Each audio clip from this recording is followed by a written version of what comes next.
është hera parë që domethënë pas 5 vitës na mundësua që mi po këta njerëz që kanë kontribu për vendin edhe që këta kanë bërë një luftë drejt edhe të pastër për lirinë e vendit e tyre. Nëse do të thotë ka drejtësi në këtë botë dhe ka drejtësi në këtë gjykatë, atëherë këta do të jenë pavajshëm. Është një gjë që po bëhet larg Kosovës edhe ja po mundson shumë qytetarë që të marrin pjesë përndryshe. Edhe nuk na mujt me qëndru, domethënë atje edhe unë kam ardhur që me i po këta njerëz të cilët kanë luftu për vendin e tyre edhe kanë sjell lirinë e vendit e tyre.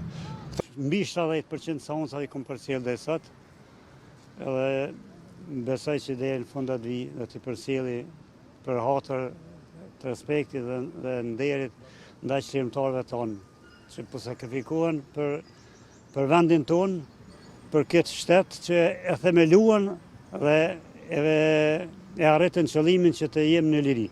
Deri në momentin që dalin prej këtu nuk i besuar se kjo është nuk ka drejtësi këtu. Kjo është gjykatë politike edhe as pak nuk ka drejtësi. Po shpresat janë në bazë deklaratave të avokatëve dhe këtyre që do të triumfoj drejtësia, janë të pastër.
Po mirë.